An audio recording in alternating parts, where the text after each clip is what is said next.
Assalamualaikum warahmatullahi wabarakatuh. Perkenalkan, saya Karsa Putri dengan NPM 25510 20148. Di sini saya ingin menjelaskan atau memaparkan materi tentang contoh-contoh wakaf di lingkungan hidup atau di lingkungan hijau yang bisa dilakukan di kehidupan sehari-hari juga. Nah, jadi wakaf itu bukan hanya kayak untuk di masjid atau di madrasah. Nah, tapi wakaf juga bisa untuk diwakafkan di lingkungan hijau. Nah, itu tuh ada investasinya, investasi di akhiratnya untuk menjaga bumi agar tetap lestari.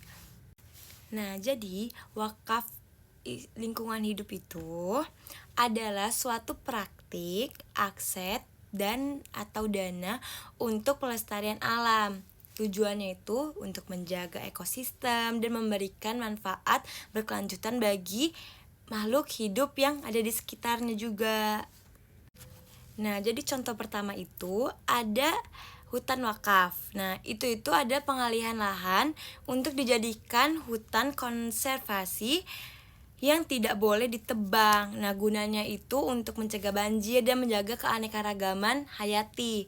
Nah, yang kedua itu ada wakaf air bersih. Nah, itu tuh contohnya kayak pembangunan sumur bor. Nah, atau pipanisasi di daerah rawan yang kekeringan agar masyarakat mendapatkan air yang gratis selamanya gitu. Nah, yang ketiga ada energi terbarukan. Nah, itu tuh contohnya kayak pemasangan panel surya yang di masjid atau di fasilitas umum yang hasil energinya digunakan untuk operasi gedung tersebut. Nah, yang ketiga ada kebun bibit atau tanaman. Nah, ini tuh memberikan bibit pohon yang produktif untuk ditanam di lahan kritis guna untuk rehabilitas alam.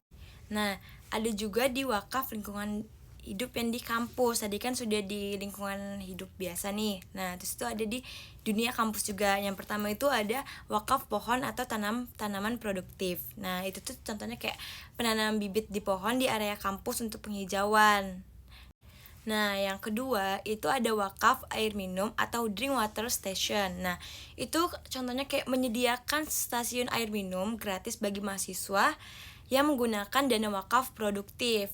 Nah, contohnya kayak di IPB University itu telah menerapkan 23 drinking water station yang membantu mahasiswa menghemat pengeluaran hingga berpuluh-puluh ribu rupiah itu untuk kita beli minum gitu. Jadi IPB ini telah mengeluarkan untuk 23 unit drinking water station. Yang ketiga ada hutan wakaf berbasis pendidikan. Nah, itu kayak contoh mengalokasikan sebagian lahan kampus atau lahan di luar kampus untuk area konservasi hutan yang dikelola oleh universitas. Contohnya kayak kolaborasi Muhammadiyah dalam mengembangkan model hutan untuk pendidikan dan ekonomi komunitasnya. Jadi kesimpulannya, wakaf lingkungan hijau itu adalah bukti bahwa ibadah itu tidak hanya tentang hubungan kita dengan Tuhan, tetapi juga tentang kita tanggung jawab untuk menjaga bumi di lingkungan kampus maupun di lingkungan hidup kita. Nah, kita tuh bisa memulainya dengan hal sederhana seperti berdonasi bibit pohon yang tadi kita bilang, dan lalu memanfaatkan fasilitas wakaf air bersih dan mengurangi sampah plastik. Jadi, pohon yang kita tanam hari ini adalah nafas bagi generasi masa depan kita. Nah, jadi segitu saja presentasi dari saya atau memaparkan materi dari saya tentang contoh-contoh wakaf di lingkungan hidup. Terima kasih. Wassalamualaikum warahmatullahi wabarakatuh.